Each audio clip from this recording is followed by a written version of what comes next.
भारत के एक छोटे से गांव सीतापुर में एक लड़का पैदा हुआ।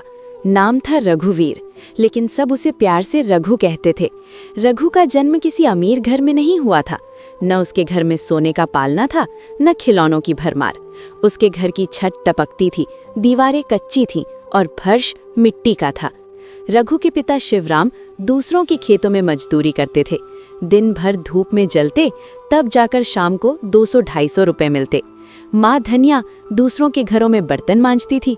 गरीबी इतनी थी कि कई बार घर में नमक रोटी भी पूरी नहीं होती थी। रघु ने बहुत जल्दी समझ लिया था कि उसका बचपन बाकी बच्चों जैसा नहीं है। जब दूसरे बच्चे नई पेंसिल और कॉपी लेकर स्कूल जाते थे, रघु के पास किसी की फेंकी हुई किताब होती थी। जब बच्चे जन्मदिन मनाते थे, रघु अपनी माँ के साथ बर्तन धो रहा होता था। लेकिन रघु शिकायत नहीं करता था, वो बस देखता था और सोचता था, क्या मेरी जिंदगी बस इतनी ही है? रघु की माँ अनपढ़ थी, लेकिन बहुत समझदार थी। वो अक्सर कहती, बेटा, हम गरीब इसलिए नहीं हैं क्योंकि भगवान ने ऐसा लिखा है। हम गरीब हैं क्योंकि हमारे पास पढ़ाई नहीं है। माँ की यही बात रघु के दिल में घर कर गई। उसी दिन रघु ने ठान लिया, मैं पढ़ूंगा, चाहे हालात कैसे भी हों। रघु सरकारी स्कूल जाता था। उसकी यूनिफॉर्म फटी हुई थी, पैरों में जूते नहीं थे।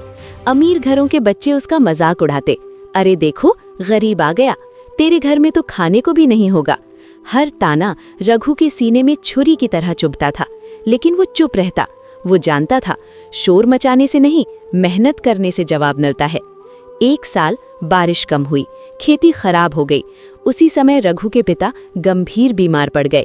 इलाज के लिए पैसे नहीं थे, काम बंद हो गया, घर में अंधेरा छा गया। माँ रात रात भर रोती। रघु पहली बार अपनी माँ को टूटते हुए देख रहा था। एक दिन रघु ने स्कूल से लौटकर अपनी माँ से कहा, माँ, मैं भी काम करूँगा। माँ रो पड़ी, नहीं बेटा, तू पढ़।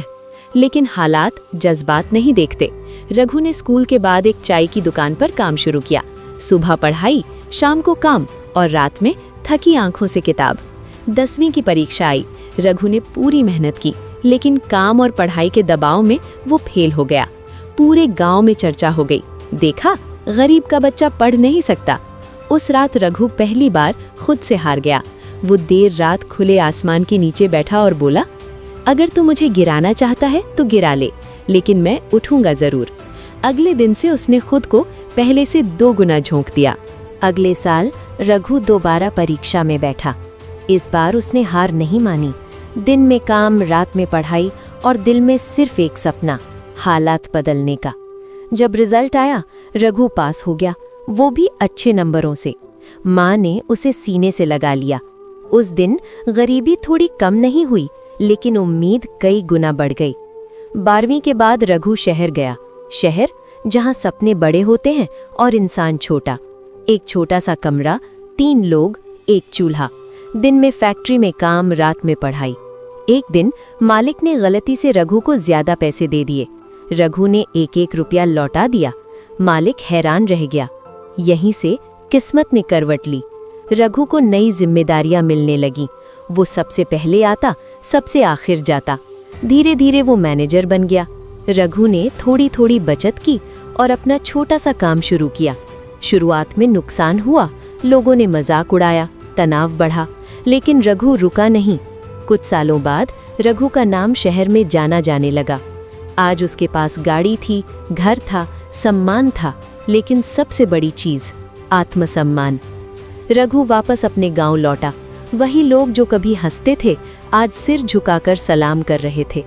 रघु ने गांव में एक स्कूल खुलवाया, गरीब बच्चों की मदद करने लगा। माँ ने कहा, बेटा, तू अमीर नहीं, तू इंसान बना है। रघु की आंखों में आंसू थे। गरीबी हालात है, पहचान नहीं। मेहनत करने वाला कभी हारता नहीं। ईमानदारी देर से सही जीत दिलाती है। हालात बदलते हैं अगर हौसला न बदले। अगर ये कहानी आपके दिल को छू गई हो तो लाइक ज़रूर करें। ऐसी ही कहानियों के लिए सब्सक्राइब करें। मिलते हैं अगली कहानी में।